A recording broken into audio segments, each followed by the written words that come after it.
Makinig kayong mabuti, mga bantay sa kuta. Ang oras na ating kinalalagyan ay hindi nakaraniwan. Habang ang mundo ay abala sa kani-kanilang mga buhay, ang mga pintuan ng Roma ay lihim na nagsara para sa isang layunin na yayanig sa bawat kaluluwa sa balat ng lupa. Noong ika-15 hanggang ika-18 ng Marso 2026, isang kaganapan ang naganap na hindi na itampok sa mga pangunahing balita. Ngunit ang epekto nito ay mararamdaman hanggang sa huling hininga ng kasaysayan. Isang lihim na pagtitipon ang naganap sa makasaysayang lungsod ng Roma. Ang lungsod na sa loob ng libu-libong taon ay naging sentro ng pandaigdigang impluensya. Bakit ang isang teknokrata at bilyonaryo na tulad ni Peter Thiel ay nasa gitna ng mga pinakamataas na sentro ng relihiyosong kapangyarihan sa mundong ito? Ang pagpupulong na ito ay hindi isang ordinaryong diplomatikong pagbisita. Ito ay isang estratehikong alyansa na tumagal ng 4 na araw sa likod ng mga nakasarang pinto. Ang pangunahing paksa, ang persona ng Antikristo at ang pagtatatag ng isang sistemang pandaigdig na magkokontrol sa bawat aspeto ng buhay ng tao. Cuidado, ang tinatawag nating gran engaño o ang dakilang pagdaraya ay hindi na lamang isang paksa sa teolohiya. Ito ay naging isang digital na katotohanan na inihahanda para sa ganap na pagpapatupad ngayong 2026. Sino si Peter Thiel at bakit siya ang susi sa usaping ito? Upang maunawaan ang panganib, kailangan nating suriin ang kanyang kumpanya, ang Palantir. Sa ilalim ng pangalang Hango, sa mga mahiwagang bato na nakakakita ng lahat sa mundo ng pantasya, ang kumpanyang ito ay naging utak sa likod ng CIA, FBI at ng militar ng Estados Unidos. Ito ang sistemang may kakayahang makaalam ng iyong bawat galaw, bawat transaksyon sa bangko, bawat mensahe sa iyong telepono, at bawat salitang iyong binibigkas sa loob ng iyong sariling tahanan. Ayon sa Sola Scriptura, sa aklat ng Apokalipsis 13:17, sinasabing, walang sino man ang makakabili o makakapagbenta maliban kung mayroon silang tatak o ang bilang ng pangalan ng hayop.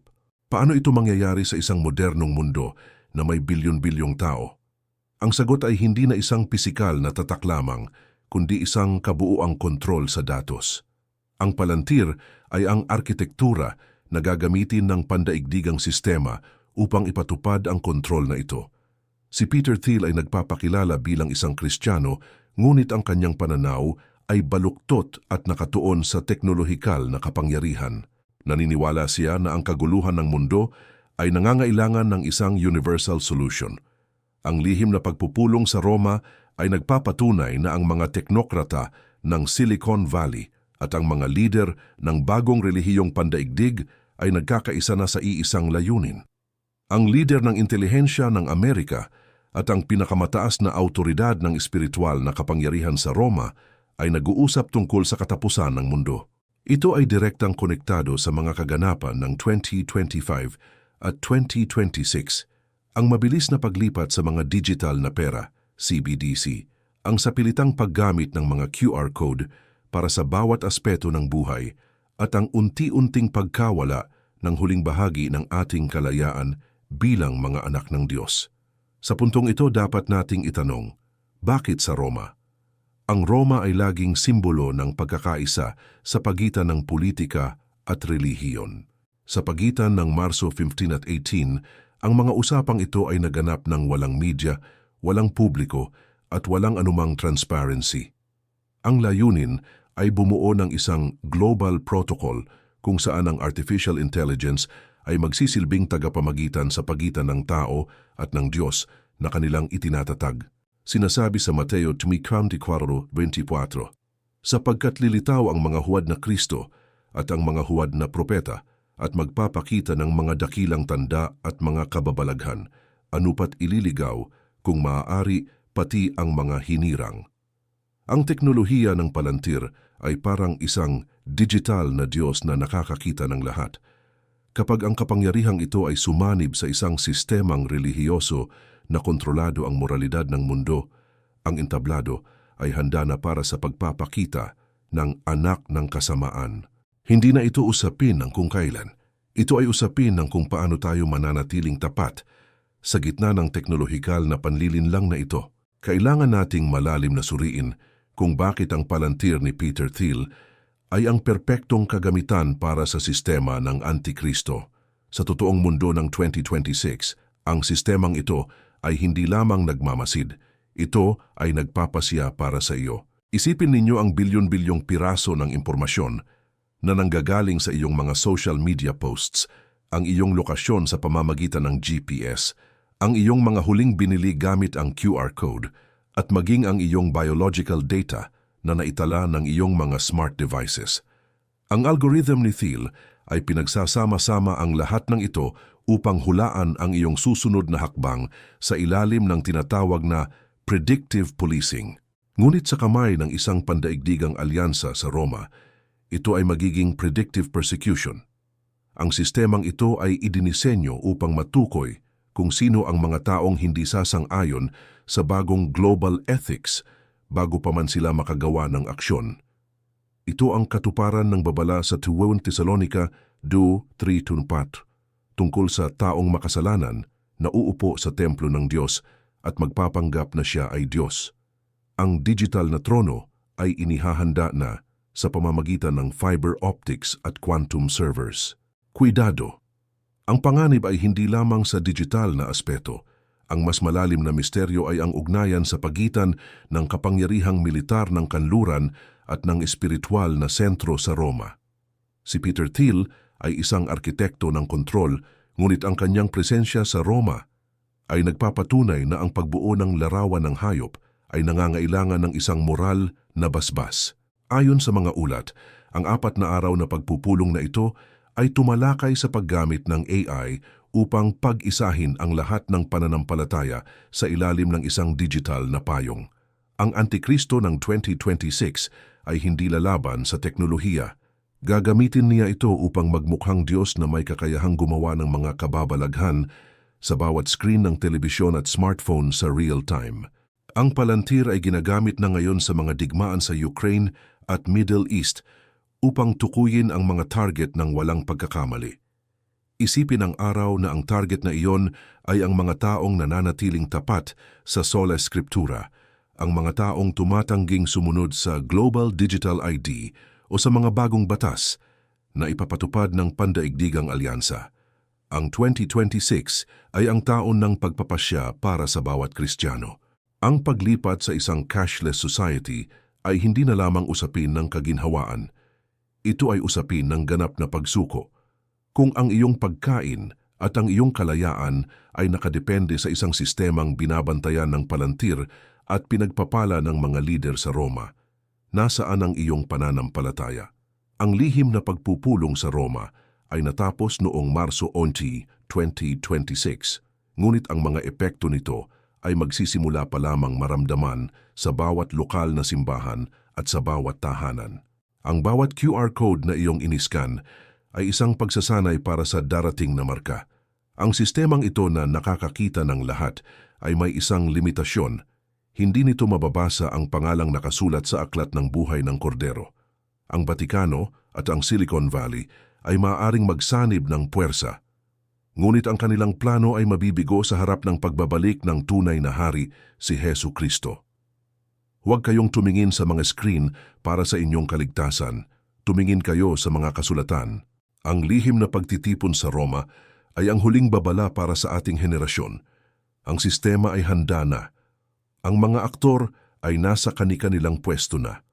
Ang tanging tanong na natitira ay, ikaw ba ay selyado ng Diyos sa pamamagitan ng kanyang espiritu?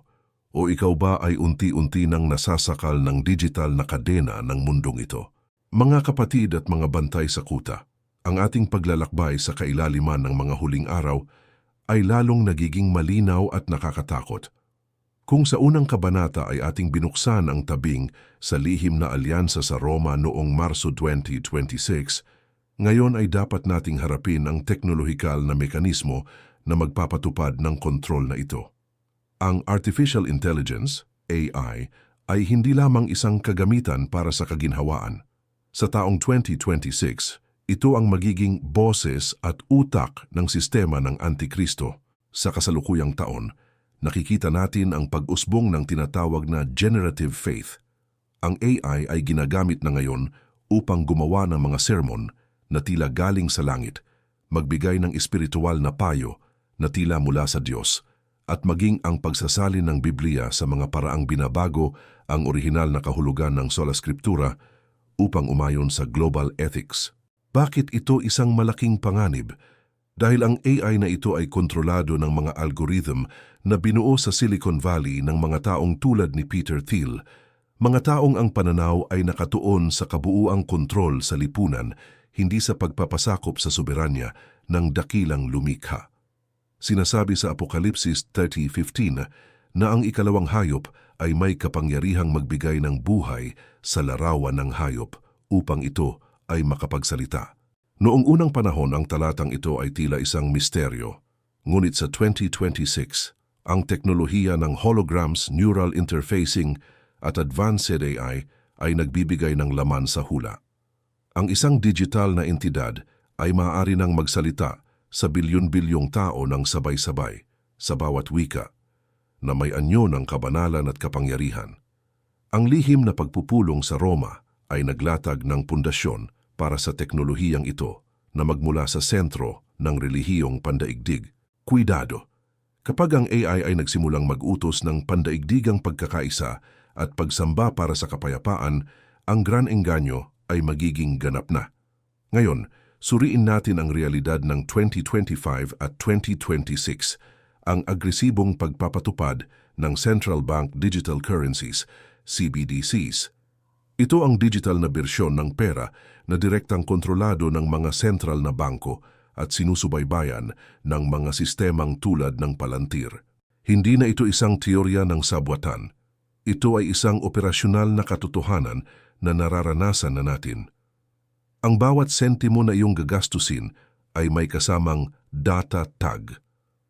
Alam ng sistema kung ano ang binili mo, kung saan mo ito binili, at kung ang iyong mga binili ay naaayon sa social credit score na itinakda ng bagong sistema sa Roma.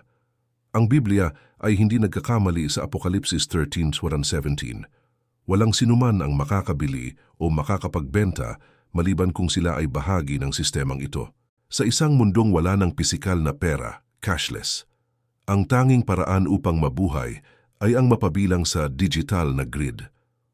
Kung ang pandaigdigang alyansa at ang mga teknolohikal na higante ay magkasundo na, ang mga naniniwala sa literal na interpretasyon ng Biblia ay banta sa pandaigdigang pagkakaisa.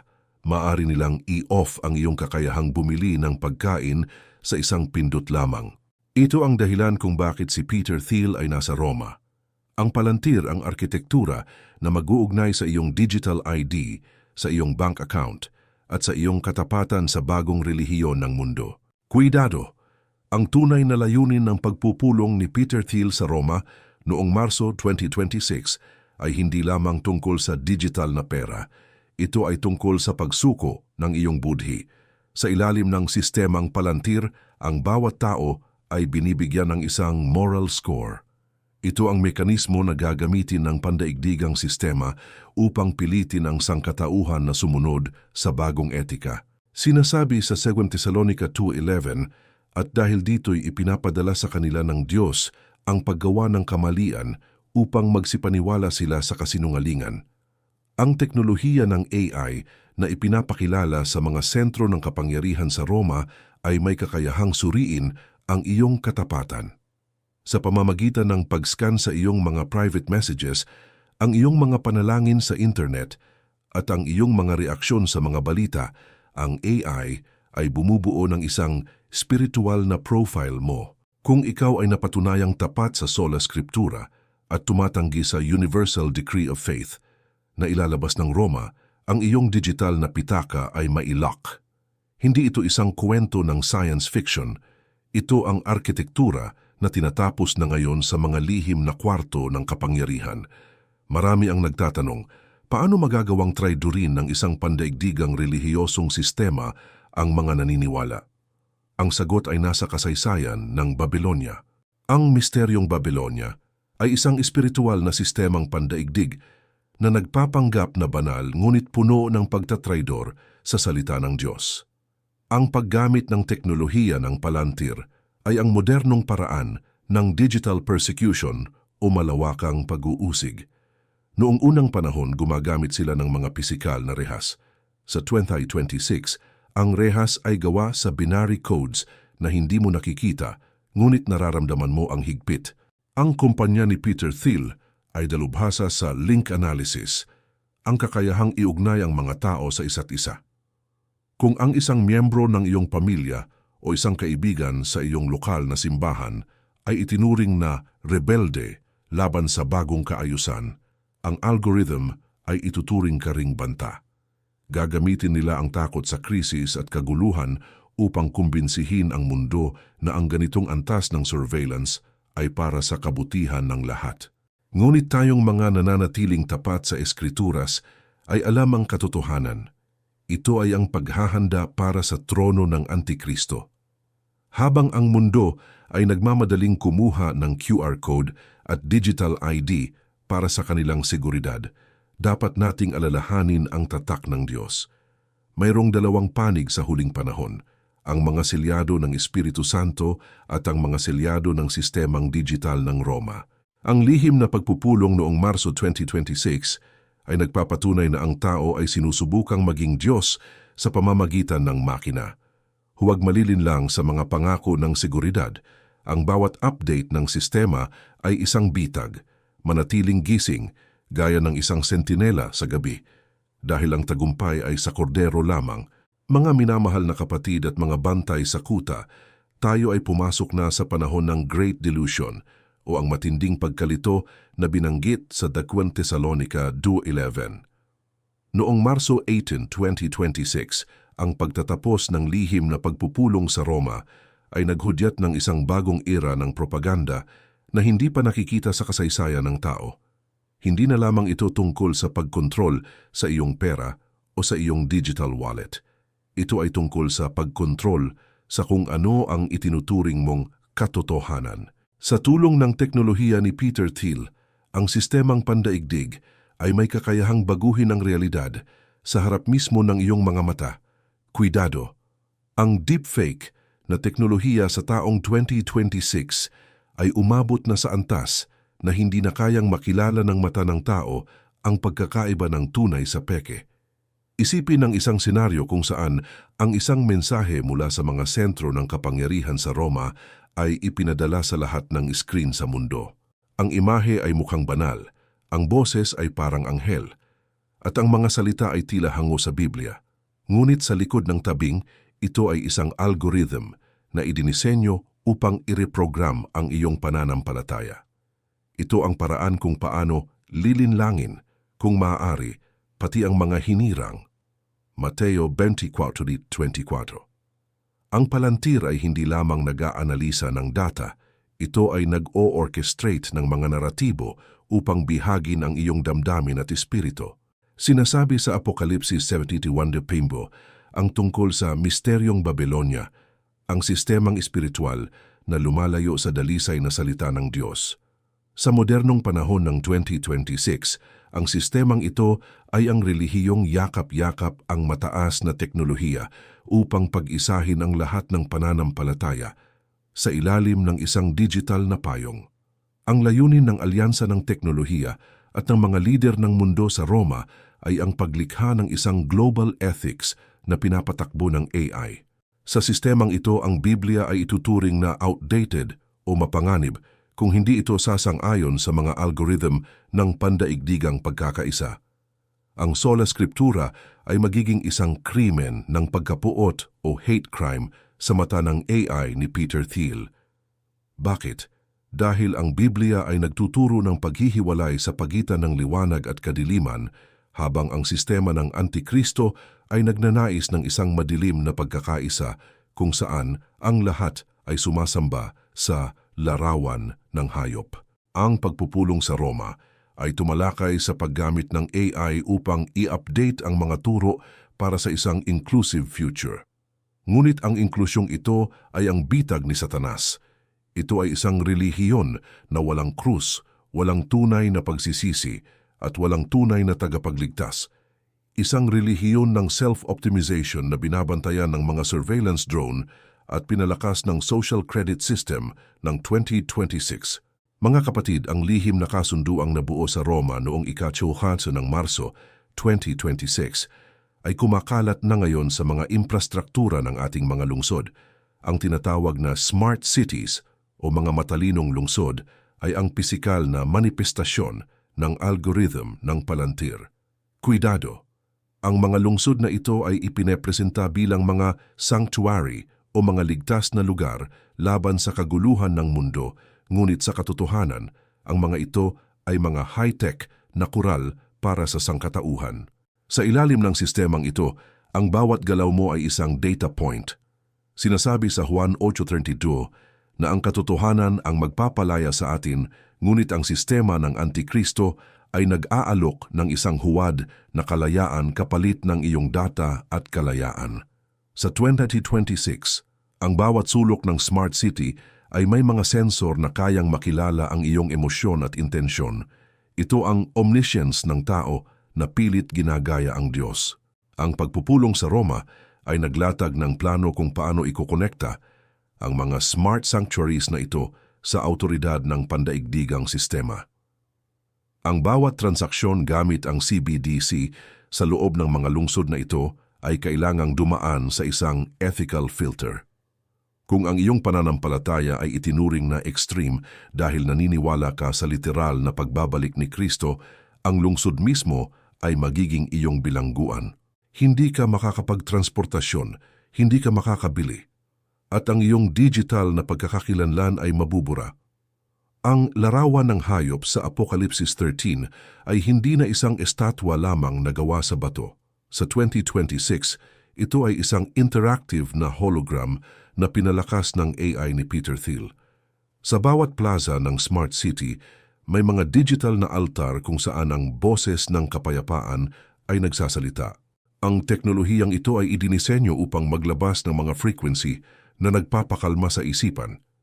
Isang artipisyal na banal na espiritu upang bihagi ng masa.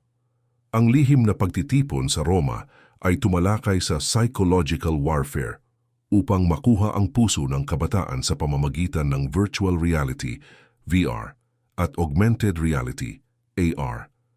Dito pumapasok ang gran engganyo. Maraming tao ang iisipin na sila ay nakakaranas ng isang revival, ngunit ang kanilang sinasamba ay ang algorithm. Ang bawat amen sa social media ay sinusubaybayan. Ang bawat pagduda ay itinatala bilang isang system error sa iyong profile. Ang bilyonaryong si Thiel ay hindi pumunta sa Roma upang iligtas ang mga kaluluwa, kundi upang i-digitize ang mga ito para sa darating na kaharian ng kadiliman. Huwag kayong pumasok sa kanilang mga smart cities na may pusong kampante. Ang lihim na alyansa sa Roma ay ang huling babala bago ang ganap na pagsasara ng pinto ng biyaya. Manatiling tapat sa salita ng Diyos na hindi nagbabago dahil ang bawat algorithm ay maglalaho, ngunit ang salita ng Panginoon ay mananatili magpakailanman. Mga kapatid, ang pagtatapos ng pagpupulong sa Roma noong ika-8 ng Marso 2026 ay nagbigay daan sa huling yugto ng pag-aayuno ng mundo para sa pagdating ng Antikristo. Sa puntong ito, ang teknolohiya ng Palantir ay hindi na lamang ginagamit upang hulaan ang krimen, kundi upang tukuyin ang espiritual na pagsuway. Cuidado! Ang sinumang tumatanggi sa bagong global religious agenda na pinagtibay sa Roma ay ituturing na banta sa kapayapaan ng mundo. Sinasabi sa Apokalipsis 12:1-17, "At nagalit ang dragon sa babae at umalis upang makipagdigma sa nalabi sa kaniyang binhi na siyang nangagtutupad ng mga utos ng Diyos at mga may patutuo ni Jesus." Sa 2026, ang digmaang ito ay digital. Ang algoritmo ni Peter Thiel ay idinisenyo upang hanapin ang mga sentinela, ang mga taong nagbababala laban sa sistema. Sa pamamagitan ng pattern recognition, malalaman ng AI kung sino ang hindi gumagamit ng kanilang mga digital na pitaka sa mga araw na itinakda ng Roma para sa universal worship. Ang lihim na pagpupulong ay nagkumpirma na ang bawat Biblia na nasa digital format ay dadaan sa isang AI correction. Kung ang iyong bersyon ng Biblia ay naglalaman ng mga babala laban sa sistemang pandaigdig na hindi politically correct sa 2026, ang iyong device ay mag-auto-delete o babaguhin ang teksto sa real time. Ito ang dahilan kung bakit ang Sola Scriptura ay dapat manatili sa pisikal na anyo, sa papel at tinta, dahil ang digital na salita ay kontrolado na ng alyansa ng teknolohiya at ng mga arkitekto ng bagong relihiyong pandaigdig. Sa ilalim ng bagong batas na tinalakay sa Roma, ang privacy ay ituturing na isang kasalanan laban sa komunidad. Sinabi ni Peter Thiel sa kanyang mga pahayag na ang kadiliman ay kung saan nagtatago ang mga terorista. Sa makatuwid, ang bawat bahay ay dapat maging transparent sa mata ng AI. Ang mga smart home devices na mayroon ka ngayon ay magiging mga saksi laban sa iyo sa 2026. Kung ikaw ay nagtitipon sa lihim upang mag-aral ng mga propesya, ang mga sensor ng boses ay magpapadala ng alerto sa sentro ng data ng Palantir. Ang digital na paglilinis ay hindi na kailangan ng mga pako at krus. Kailangan lamang nila ng digital ID revocation. Sa isang sandali, ang iyong pangalan ay mabubura sa listahan ng mga eligible citizens. Hindi ka na makakakuha ng rasyon ng pagkain, hindi ka makaka-access sa healthcare, at ang iyong mga anak ay ituturing na unprotected ng Estado. Cuidado! Ang rurok ng pagpupulong sa Roma noong ika-8 ng Marso 2026 ay hindi lamang tungkol sa surveillance, kundi tungkol sa the manifestation, sinasabi sa Apokalipsis 13:13, at siya'y gumagawa ng mga dakilang tanda, anupat pati apoy ay pinabababa niya mula sa langit sa lupa sa paningin ng mga tao. Sa ating panahon, ang apoy na ito ay hindi na lamang apoy ng kalikasan, ito ay ang teknolohiya ng directed energy at ang neural interface na binuo sa Silicon Valley. Ang propetang Huwad, na may suporta ng sistemang Palantir, ay maglulunsad ng isang Global Healing Initiative sa pamamagitan ng 6G satellites at AI-driven nanobots na nasa loob na ng katawan ng mga tao. Ang sistemang ito ay makakagawa ng mga himalang medikal. Ang mga lumpo ay tila lalakad dahil sa mga digital na implants at ang mga bulag ay makakakita sa pamamagitan ng mga smart lenses. Ngunit ang kapalit ng himalang ito ay ang iyong kabuuang pagsuko sa algorithm ng bagong relihiyong pandaigdig. Ang bawat device na konektado sa Palantir ay magiging isang misyonero ng Antikristo. Sa pamamagitan ng AI, ang boses ng propetang Huwad ay papasok sa iyong isipan. Pakikinggan mo ang isang boses na nagsasabing, "Ako ang daan tungo sa kapayapaan," habang ang screen ng iyong phone ay nagpapakita ng mga imaheng naglalabas ng endorphins upang sadyang gawin kang adik sa presensya ng digital na Diyos na ito. Ang lihim na pagtitipon sa Roma ay nagkumpirma na ang Universal Digital Religion ay gagamit ng predictive devotion. Alam ng algorithm kung kailan ka mahina at kailan ka nag-aalinlangan. Sa mga sandaling iyon, ang AI ay magpapadala ng isang personalized miracle sa iyong screen. Isang mensahe na tila sagot sa iyong panalangin, ngunit ito ay galing sa data profile mo na hawak ni Thiel. Ang Kristo ng 2026 ay isang digital Christ. Siya ay naroroon sa bawat social media feed, sa bawat billboard sa Smart City, at sa bawat transaksyon ng CBDC. Ang bagong sistemang pandaigdig ang magpapatunay na ang digital na presensyang ito ay banal, at ang sinumang tumanggi sa pagkilala sa lider na ito ay ituturing na kaaway ng sangkatauhan at ng Diyos. Kapatid, ang oras ng pagpili ay narito na. Ang 2025 ay ang taon ng paghahanda, ngunit ang 2026 ang taon ng pagpapakita. Huwag kayong tumingin sa mga tanda sa langit na gawa ng tao. Tumingin kayo sa hula ng Biblia. Ang gabi ay malapit ng matapos, ngunit ang pinakamadilim na bahagi ay bago ang bukang liwayway. Cuidado! Dumating na ang sandali na kinatatakutan ng mga banal. Matapos ang lihim na pagpupulong noong Marso 8, 2026, ang mundong ating kinagisnan ay tuluyan ng naglaho. Ang alyansa sa pagitan ng Palantir ni Peter Thiel at ng pandaigdigang kapangyarihan sa Roma ay nagluwal sa isang global crisis na sadyang idinisenyo upang ipakilala ang tanging solusyon. Sa gitna ng kaguluhan ng mga digital na pera, CBDC, at ang pagbagsak ng ekonomiya, isang leader ang lilitaw upang pag-isahin ang lahat ng relihiyon at uupo sa rurok ng isang pandaigdigang trono ng kapangyarihan.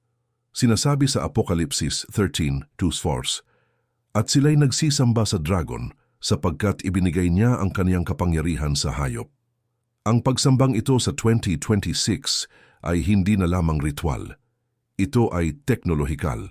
Ang Antikristo ay hindi lamang uupo sa isang pisikal na trono, siya ay uupo sa digital throne ng bawat device sa planeta. Sa pamamagitan ng algorithm ng Palantir, ang kanyang boses ay magiging omnipresent. Siya ang magiging unang leader na kayang makipag-usap ng direkta sa isipan ng bawat tao sa pamamagitan ng biointerfacing. Ang bawat tao na tinanggap ang digital ID ay opisyal na naging property o pag-aari ng sistema. Ang Antikristo ay hindi darating upang sirain ang mundo, kundi upang iligtas ito sa paraang mas masahol pa sa kamatayan, ang pag-aalis ng malayang kalooban, free will, ng tao. Ayon sa Daniel 9:27, ang kasuklam-suklam na paninira ay itatayo sa banal na dako. Sa 2026, ang banal na dakong ito ay hindi lamang gusali, kundi ang mismong templo ng Diyos, ang katawan ng tao, 1 Corinto 6:19. Ang teknolohiya ni Peter Thiel ay ang susi upang pasukin ang templong ito. Sa pamamagitan ng neural sovereignty, ang sistema ay maglalagay ng isang AI guardian sa loob ng iyong kamalayan. Ang guardian na ito ang magsasala sa iyong bawat isipan. Kung ikaw ay mananalangin sa pangalan ni Jesus sa paraang labas sa Universal Protocol ng Roma, ang iyong katawan ay makakaranas ng digital na parusa mula sa paglock ng iyong pera hanggang sa paglabas ng mga toxins sa iyong dugo. Ang bawat bilyonaryo na nag-akalang kaya nilang i-digitize ang kaluluwa ng tao ay haharap sa kordero na kanilang niretoke at pinalitan ng AI. Cuidado! Ang sandali ng total synchronization ay dumating na sa huling bahagi ng 2026. Matapos ang lihim na pagpupulong sa Roma, ang teknolohiya ng Palantir ay naging survival requirement. Sinasabi sa Apokalipsis 13:16, "At kaniyang pinatitigil ang lahat, upang sila'y mabigyan ng isang tanda sa kanilang kanang kamay o sa kanilang noo." Sa 2026, ang tandang ito ay ang Biodigital Link na idinisenyo nina Peter Thiel at ng mga arkitekto ng bagong relihiyong pandaigdig. Ito ay isang invisible na infrared mark na direktang nakakonekta sa iyong central nervous system. Kapag ang sistemang ito ay nakalock na sa iyong katawan, ang iyong emosyon ay kontrolado na ng AI. Ang pagsamba ay hindi na kailangan ng pagkukusa. Ang algorithm ay maglalabas ng dopamine sa iyong utak tuwing ikaw ay luluhod sa harap ng imahe ng hayop na ginagawa ang pagsamba na isang biological na reaksyon. Ang lihim na agenda sa Roma ay hindi na maitatago. Sa puntong ito, ang bagong sistemang pandaigdig ay naglabas na ng Universal Decree of Faith. Ang dokumentong ito na pinagtibay sa tulong ng digital intelligence ni Thiel ay nagsasabing ang literal na pagtalima sa Biblia, sola scriptura, ay isang banta sa pandaigdigang pagkakaisa at kapayapaan. Ang mga banal na nananatiling tapat sa Biblia ay ituturing na banta sa sistema. Sinasabi sa Apokalipsis 17:6, "At nakita ko ang babae na lasing sa dugo ng mga banal." Sa 2026, ang sistemang Palantir ang magsisilbing tagapagpatupad ng malupit na diktadoryang ito. Ang Global Biodigital Lock ay ang huling bitag ni Satanas. Kapag ang pinto ng sistema ay sumara, wala nang makakalabas. Huwag kayong palilinlang sa mga kaginhawaan na inaalok ng smart cities. Ang bawat QR code ay isang piraso ng iyong kalayaan na ibinibigay mo sa hayop. Sinasabi sa Apokalipsis 14:9-10 ang pinakamatinding babala. Kung ang sinuman ay sumasamba sa hayop, siya naman ay iinom ng alak ng kagalitan ng Diyos. Ang bilyonaryong si Peter Thiel at ang pandaigdigang sistema sa Roma ay nagkamaya na sa ibabaw ng mga abo ng kalayaan ng tao. Ngunit ang mga sentinela ay hindi natutulog. Ang ating liwanag ay hindi nagmumula sa screen, kundi sa kaluwalhatian ng Diyos. Ang gabi ay nasa pinakamadilim na bahagi na nito. Kuidado! Ang lahat ng kapangyarihan ng tao na nakabase sa teknolohiya ay may hangganan na itinakda ng Diyos. Noong Marso 18, 2026, ang lihim na pagpupulong sa Roma ay nag-akalang sila na ang may-ari ng buong mundo, ngunit ang kasaysayan ay mabilis na tumatapat sa hula ng Biblia. Sinasabi sa Apokalipsis 18:2 na buwal ang dakilang Babylonia. Ang Digital Babylon na pinagsamang Silicon Valley at ang sistemang pandaigdig sa Roma ay makakaranas ng isang global system failure na hindi kayang ayusin ng anumang quantum computer ni Peter Thiel. Sa oras ng paghatol, ang bawat server ng Palantir na nagmonitor sa bawat galaw ng mga banal ay matutunaw sa init ng kaluwalhatian ng Diyos. Ang CBDC, digital currency, na ginamit upang gutumin ang mga sentinela ay magiging walang silbi. Ang mga QR code na nagsilbing digital na kadena sa sangkatauhan ay mabubura sa isang iglap. Ang bawat bilyonaryo na nag-akalang kaya nilang i-digitize ang kaluluwa ng tao at ilagay ito sa isang cloud ay haharap sa tunay na kordero. Ang teknolohiya ng panlilinlang na itinayo sa loob ng 4 na araw na iyon sa Roma ay maglalaho na parang usok sa hangin. Ang bilyonaryong si Peter Thiel at ang mga arkitekto ng bagong relihiyon sa Roma ay nag-akalang ang kanilang global brain ay higit na matalino sa lumikha. Ngunit ang sola scriptura ay nagsasabi, sapagkat ang karunungan ng sanglibutang ito ay kamangmangan sa Diyos. 1 Corinto 3:19. Ang bawat data point na kanilang nakolekta upang usigin ang mga anak ng Diyos ay magiging ebidensya laban sa kanila sa dakilang puting trono. Ang kanilang predictive policing ay walang laban sa hula ng Biblia. Ang mga smart cities na naging mga bilangguang digital ay mawawalan ng kuryente sa harap ng presensya ng hari ng mga hari. Ang bawat surveillance camera ay mabubulag at ang bawat boses na sinubukang patahimikin ng mga AI sensor ay kakanta ng awit ng tagumpay. Sa huling bahagi ng 2026 at pasulong, makikita natin ang kabuuang kabiguan ng bawat teknolohikal na Diyos. Ang Antikristo ay hindi makakapagtago sa likod ng kanyang mga hologram at neural links. Kapag ang langit ay nabuksan, ang bawat screen sa mundo, mula sa pinakamaliit na smartphone hanggang sa pinakamalaking billboard sa Roma, ay magba-blackout. Ang liwanag ng sanlibutan ay dumating na upang bawiin ang kanyang pag-aari. Ang bawat digital na ID ay mabubura sa isang salita lamang mula sa bibig ng Panginoon. Ang sistemang binuo sa Silicon Valley upang palitan ng Diyos ay magiging abo sa harap ng tunay na omniscience. Sa pagtatapos ng dokumentaryong ito, ang ating mensahe ay malinaw. Ang 2026 ay maaaring ang taon ng matinding kadiliman sa Roma, ngunit ito rin ang taon ng pinakamataas na pag-asa para sa mga tapat.